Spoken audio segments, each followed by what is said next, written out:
chief minister khanbagi tungwainaramaga akhoi yam manak nangna akhoi IDP sing hanjal hanaba akhoi Imphal West DC gi staff sing amadi police ka loinana leimakhong chingmangda yum yengba changubada akhoi kuki nupi nupa sing akhoi nung thomokpadagi IDP amadi official ama soktuna akhoi halakhre hari masi da lakchani mo ponyo ja akhoi DC sing staff sing amadi police ka loinana chatlingi police sai da bu masagi khulai matik chana yaujari bani masida ese akhoi ngaknaba state security force amada kuki sing nung thomokpa koi threaten torokpa habsi mo khogi lamda henjalakpa yade habi mona mo khoji hana dagi so honu kusirasi torga su lai kayumba if tampakta toromba targadi pung kunmari fadringai da phagat khibna so khoi hale hajaba tari chingya da torokpa thabak sidi nongini da khogi memorandum pisan gre du toksan gre haraga dum namjan gibna so ayamba oya dubu ngang si IDP sing hanjalanna ba mayum da changhanna ba khogi Imphal West DC gi staff sing amade police ka loina na changjaluba matam na khoi nung thomokpa da official amaga IDP sing amgo so yen hari uza masi kari karamba agenda leibagi no mokhone nung thomoktana khoi state security force na nung thomoktana official ama so e amadi mayum na hanjanba ngamadra haibagi wakhanda mayum yengba chacharuba IDP sing ama su mokokta so e hari masi kari karamba wakhalon leibagi no masi kari karam kaman hingbi ba nakiso hojiksi leiba film si aikoi punwana loin khangnare kanglup ani ki myo sing si unaba yadriba matamni aikoi isa isa ki iram da yum sing da haibadare IDP singi sangdana leiba yad nadri yadriba matamni hoi khara sangba hogre aduna yamna akoi safety area ni haibadare ado hojiki hariba kanto kari haba lamdo leimakon simang da kanto prem nagar haba ado asigi mafum sida aina sum paw si yengjabada kano si yum ani madi maitagi yum ani madi kuki singna changsilaga leirame hari adu ergati sumaina hariba kano si akhoi gi mafam adai ta tariba kuki singduna makhoina yum singsi loning ba wafam su adum kharasu leiramani loinana akhoi kanglup ani maksi hojiksi chap chana akhoi gi peace purak namgi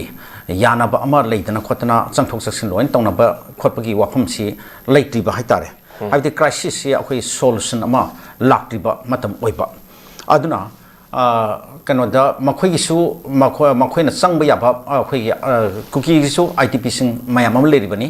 akhoi tongan ba khun khara da kangsolom site da kadai da adum makhoi su adum makhoi masaki mayum sing si makhoi thadu oga moi kangpopi da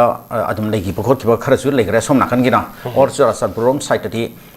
thadungna ler moi adu kangpopi rom site ni hoji ayamana makhoi su moi kangpopi da relief camp da kari da leri sing se aduna makhoi masam su changba yadri ba oiba aduna mai makhoi masam na changba yadra mai tei de kai ba yan duino kai haibai wakhal se adum sel ma su yai adu ngarang du leiri ba thokri ba thokdok si yamna ngakpa aduga yamna nuai tab amadi police yaure aduga government ki administration ki makhada akhoi gi SDC SDO yauna changi ni aduga akhoi gi IDP gi mihut ahum amaga yaurga adu central security force mayam amsu yaurga changi hai adu dei tang ngasagi akhoi gi kuki mayam amana makutta thang ten paidana mi si ba yaba khutsu klai pairaga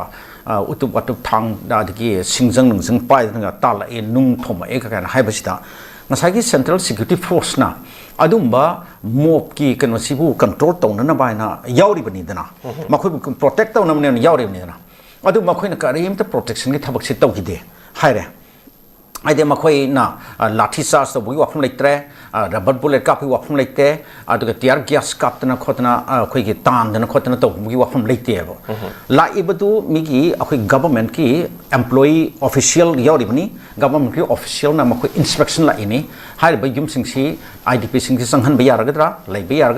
leiba yabagi phibum da leibra haidana makhoi yum singsi check to bani photo kaptana khotna tarini kadai dana thugai khokai ba kadai di yawi phaklang leidibra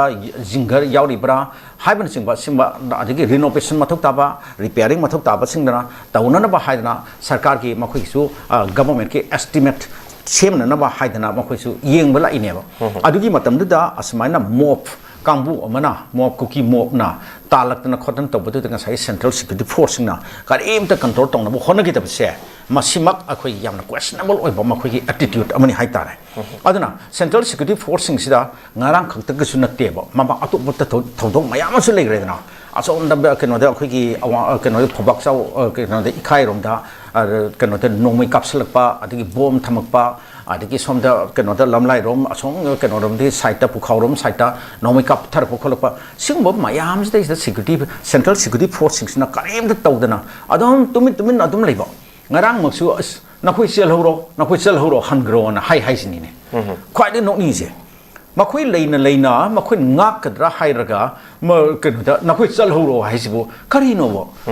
adu siki potsi kari no sini da adu central security force sing makhoi na kare maina kumai oina yenga ga leiba dongna natraga kare hai ni kanglup ani ge marta irang je sum sangdha laga makhoi sum kare hani makhoi gi tongan bai agenda khara adum paikhatri bauti madu phangri bauti na leiba man gi mu ma leidi se masi yam sapena akhoi condemn tawi hai tare aduna ngarang gi central security force na tumina leiba aduga akhoi gi government ki official yauna idp ki mihut sing makhoi bu chelhalakpa halalakpa haiba se makhoi gi tangai phadaba government official duty da salibne adusu adu madu mapung phandana halakhiba amasung madati ta karimta taw gitan central security force na kaimta tawdaba haise yam sathina kano akhoi di awang bathak ta condemn tawi haningi aduna mase hojik akhoi karhani hoi akhoi ngasi hop tawsi let's hope and pray akhoi anuba akhoi ki popular government ma semna nam ki wakham se kai shoot thodokpa akhoi yana ta ba khotba issue amata leitana contention controversy not a dispute amta leitana ngasi se yarpo oisno adu wi matamduda la akan duda akhoi masigi thabak se tahun se na ai adman hainingi